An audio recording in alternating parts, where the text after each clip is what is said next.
Hey guys, what is up? Domino here. This is a video of some Guild Wars 2 gameplay. This is kind of just me doing my dailies, and it takes about 15 minutes to do your dailies if you get a good set of them and you have a good set of circumstances like I did in this. But anyway, I wanted to briefly go over some stuff. And I mean, just go over some stuff, as in talk about Guild Wars a little bit, and let you guys know what to expect for this on my channel. Because, as a lot of you know, I had been planning to do Guild Wars footage since the beta, and I actually, yeah, I know, my cat agrees with me. I had been planning to do Guild Wars footage even before the beta, and like I said, this game is awesome in my opinion. It's one of my favorite MMOs ever. I play it on a daily basis pretty much. But it does not really lend itself to commentary like while you're playing it, because there are a lot of grindy activities, yada yada yada. It isn't one of those kind of games. It isn't one of those kind of games that commentary just comes naturally to it, and that's not necessarily a bad thing. It's just the prospect of the game itself. But really, what to expect from this? I'm gonna probably be talking about Guild Wars 2 news, my thoughts on the state of the game, and my thoughts about more or less suggestions of what I think Guild Wars 2 needs in order to continue to thrive and flourish as a MMO. And as you guys know, I'm a big fan of this game, but it does have it needs some work. There are some areas of this game that definitely need work, and I'm going to hopefully address those in these coming episodes of Domino's Dailies, where I just do my dailies and talk to you about the game. And if you're not a Guild Wars 2 fan, I apologize in advance. This video is not going to be long in terms of my normally long videos. As you know, 16 minutes for me is pretty dang good. But all that aside, I want to kind of talk about what makes Guild Wars 2 different from other MMOs. What is the secret sauce, so to speak, that makes a Guild Wars burger better than a, say, World of Warcraft burger and a, whatever you play burger. Now, I really do not want to start a fanboy war here. I'm not trying to diss any games. I'm merely trying to talk about Guild Wars' strengths. Because where Guild Wars has a strength, there is obviously a weakness too, and other things that games do better, or other gameplay aspects that other MMOs do better than Guild Wars. That's just the way it is. But basically, the secret sauce to Guild Wars is its event system, and all the content in the game primarily is delivered to you in the form of randomized events. Now, what do I mean by randomized? Half of them are random. Now, see up here, an indicator for a random event. You're going to see indicators like that on the screen when there's an event nearby. Now, you may not see it on your map right away, but it's generally pretty easy to see. An event indicator simply says, hey, there's something to do over here. Now, if it's an orange event, that means that it's set on a random occurrence. It doesn't always happen. And the outcome of that event can lead to other events. For example, there is an event where you can defend a town from a centaur raid. It's a small outpost. You're tasked with defending the town. Now, if you defend the town successfully, sometimes the quest, for example, will say, all right, let's take the fight to the centaurs, and then you will go on another event to the centaur base and wreck their whole day. If you, for example, don't have enough people, which is pretty much the only reason why these events fail, is if it's just you trying to do the event by yourself, it can get difficult. especially if you're squishy like a thief. But basically, if you fail the event, the centaurs take over the town and you have to retake the town. That becomes your event objective, retake the town. And your objectives can change, sometimes 2 and 3 times, depending on how you go with the event. And usually they end with a giant champion or veteran boss that you all have to collectively take down. That's just how it goes. There's a pattern to these. They're not entirely all random. I wouldn't call it something as elaborate as Radiant AI. It's definitely not like that, but it's up there. I mean, it's kind of like Radiant AI. The events are the same. They follow a formula, but you know, they are programmed for different spots. So like some spots, there's a troll that charges through in regular intervals, and you can get in on that event, but you don't know when the event is going to be triggered, when it's going to happen. So in that way, it's kind of random. Anyway, what I'm doing right now is what is known as Dailies, and a bunch of MMOs came up with this way before Guild Wars did, so it's not exactly an original idea. But this is basically a set of activities. You're given a set of, I want to say 10 or so objectives every day that are different, and you pick 5 of those that you want to actually do. Now this was recently patched in that you could pick your own dailies, which is, I think, pretty awesome. So if, for example, you don't like doing one activity, you're not forced to do it. So you can pick the activities that you want to do and go off and do them. Doesn't matter where you go, doesn't matter what area you're in, you can do them pretty much anywhere. And they can range from mundane activities such as simply talking to a merchant. There's a laurel daily where all you have to do is talk to a laurel vendor. You don't even need to buy anything. To more annoying, such as like 50 underwater kills. I know some people like the underwater parts in this game, but I don't.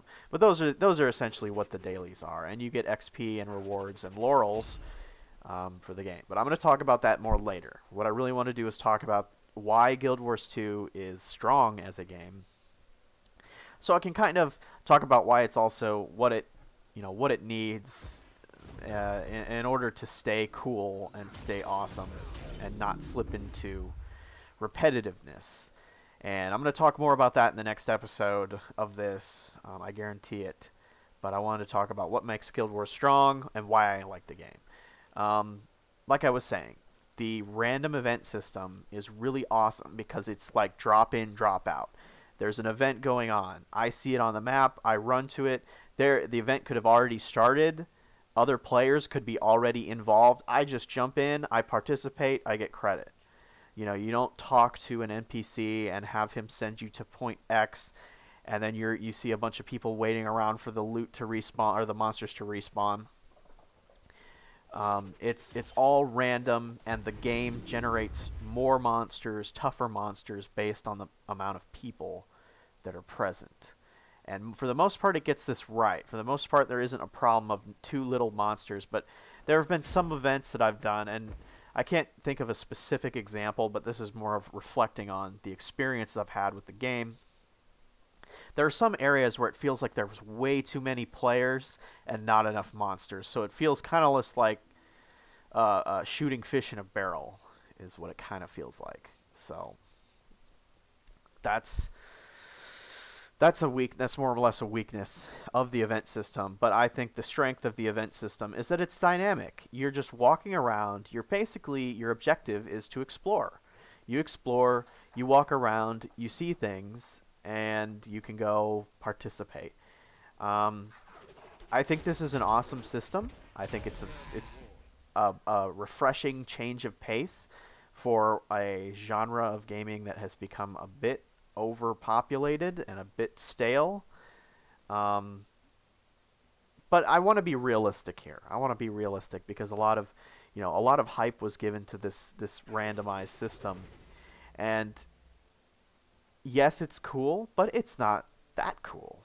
it's not something that is revolutionary. It's merely a different way to experience the same types of content that you've been experiencing in other games. Guild Wars 2 basically does what other games are already doing, but mixes up the presentation a bit. Now, I realize that's an oversimplification because Guild Wars does do a lot of kind of unique things that at least I've never experienced in gaming. But, for the most part, the activities are killing waves of enemies, killing the enemies over and over again, collecting things, bringing things from point A to point B. These type of things are common in MMOs, and the presentation may be switched up a bit, but the meat and potatoes of the game is primarily MMO. I mean, it's you're playing an MMO when you play Guild Wars, and this is just all there is to it. But that's one of the strengths. It's why I like the game, is simply because it's a giant world. It's persistent. There are instanced areas, but it's a giant persistent world where you can run any place. And if I run to a certain part of the map, someone else in my guild can run and find me, because I'll be there. I exist there in that spot, and there's only one shard of outside existence. If there's a huge amount of people on the server due to an event or something, they will put people in towns in shards called the Overflow. And the game used to be really bad about matching people up, but it's gotten significantly better about letting you join up in shards and towns. But the outside areas are, rarely ever need an overflow, I would say. I mean, I haven't experienced it. What else do I like Guild Wars 2? I like Guild Wars 2 because it has a very awesome art style. It has a unique story and lore. I think that the story and the characters tend to be on the more lighthearted side versus the dark side. Guild Wars 2 has a lot of dark themes and dark areas, but a lot of areas are very almost Disneyland in terms of, hey, look, the sun is shining, things are happening. You can range. It ranges. So there are some areas that are just downright, grim and dark and creepy. And there are some areas like the human lands, pretty much the newbie human lands, are fairly, happy-go-lucky, that type of thing. But the game definitely encourages a lot of teamwork, and I enjoy that part of it. I like the fact that you need a group of at least halfway organized people to take down some of the larger bosses in this game. They tell you that everything is soloable, but that's really not the case. I know there's going to be 1,000,001 people that tell me that I'm wrong here, but there are very few people that I've met that can solo a champion, that aren't warriors or have a very, very, very large amount of experience and skill that can just sit in front of a champion and swing on it and not, and outlast the champion. I'm sure that there's some people that do that. I haven't met a lot of those people, and props to them if they can. But for the normal, more casual player like me, you're definitely going to need a team of, a crew of people to help you with some of these bigger events and bigger objectives. That's just kind of how it goes. And I don't have a problem with that. I enjoy playing with guild friends and everything that entails. So I think they got that really right. I think that's a strength in Guild Wars' category. They really got the whole concept of working together in these events. Now, for example, if I were to go down, there's a down but not dead system where I'm down. One of my friends or someone else can pick me up and help me get back on my feet in the middle of combat. That's a really important game mechanic because you're going to be using that a lot, especially in the harder harder dungeons and whatnot. But that's pretty much why I like the game. Those 2 or 3 reasons are pretty much why I enjoy playing Guild Wars. And you know, I'm gonna talk more about what I think the future of Guild Wars is in the next episode. I really wanted this to be kind of an introduction episode, so that's about all I got for you guys. I'm gonna let you guys watch me kill this troll. As always, I am so happy for all the new subscribers that I've gotten. I got about 25 or something over the last week or so. Really freaking awesome. You guys are just doing it great. Whatever you're doing. I'm always happy, and leave me a comment. Leave me a comment in the little comment box, and I will reply to you. If I miss it, you know, sucks for me. I will catch it. Just get my attention, and I will reply to it. Sometimes I get a lot of comments at once, and I don't get a chance to look at all of them. But that's about all I wanted to do. All I wanted to show you guys today. Thanks for watching, and I will see you guys in the next episode. Peace out, everybody.